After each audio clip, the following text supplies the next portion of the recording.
What if I told you that the key to overcoming the struggles you're facing today is hidden in one of the oldest stories of deliverance?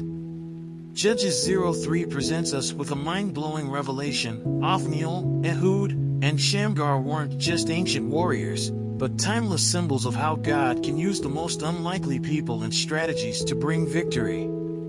It's a counterintuitive truth. Sometimes, success isn't about brute strength or conventional methods. It's about faith, strategy, and a willingness to stand firm, even in the face of oppression. The battles fought by these judges didn't just shape Israel's history, they offer powerful lessons that can change the course of your life today. Intrigued? Let's dive deeper and explore how these stories can unlock new wisdom for your personal journey. Then, let's read the chapter together. These are the nations the Lord left to test all those Israelites who had not experienced any of the wars in Canaan. He did this only to teach warfare to the descendants of the Israelites who had not had previous battle experience: the 5 rulers of the Philistines, all the Canaanites, the Sidonians, and the Hivites living in the Lebanon mountains from Mount Baal-Hermon to Lebo-Hamath.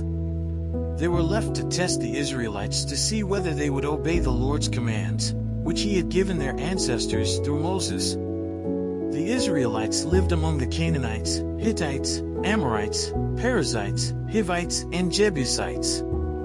They took their daughters in marriage and gave their own daughters to their sons, and served their gods. The Israelites did evil in the eyes of the Lord. They forgot the Lord their God and served the Baals and the Asherahs. The anger of the Lord burned against Israel so that he sold them into the hands of Cushan-Rishathaim, king of Aram-Naharaim, to whom the Israelites were subject for 8 years. But when they cried out to the Lord, he raised up for them a deliverer, Othniel son of Kenaz, Caleb's younger brother, who saved them. The Spirit of the Lord came on him, so that he became Israel's judge and went to war. The Lord gave Cushan-Rishathaim, king of Aram, into the hands of Othniel, who overpowered him. So the land had peace for 40 years, until Othniel son of Kenaz died.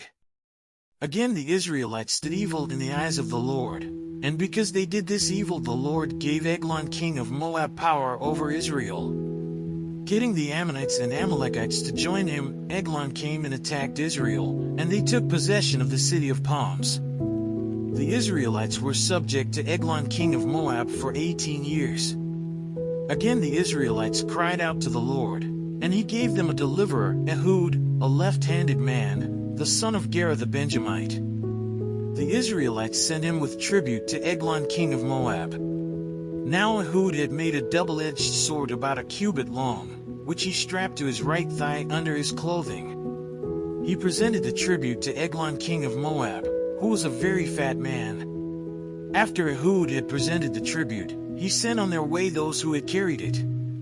But on reaching the stone images near Gilgal he himself went back to Eglon and said, "Your Majesty, I have a secret message for you." The king said to his attendants, "Leave us." And they all left.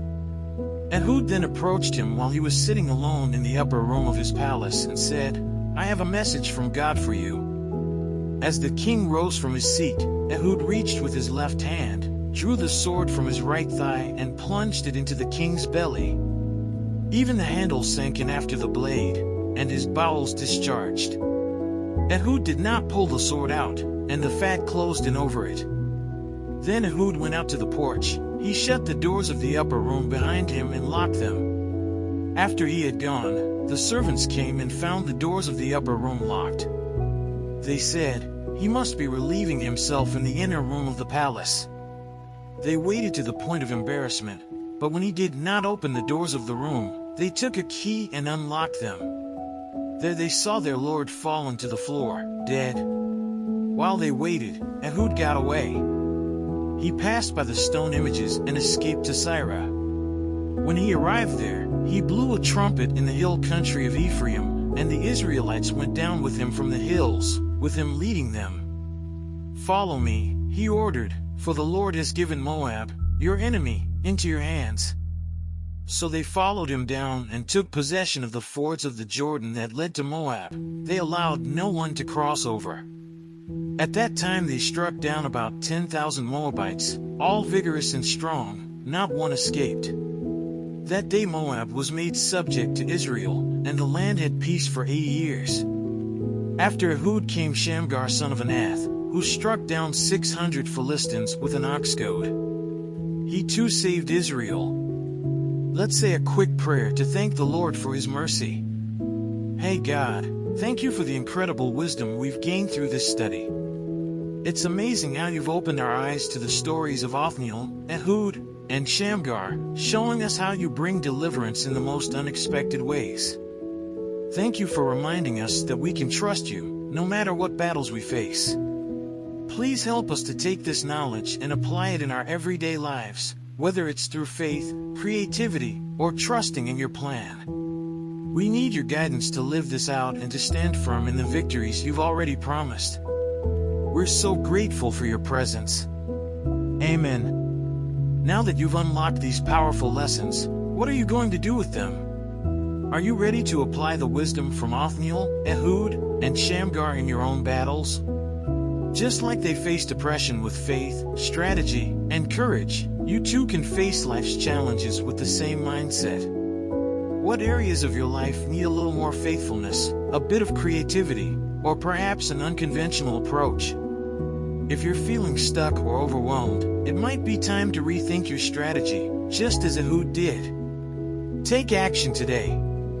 Don't wait for the perfect circumstances. Remember, your deliverance could be right around the corner, hidden in the most unexpected ways.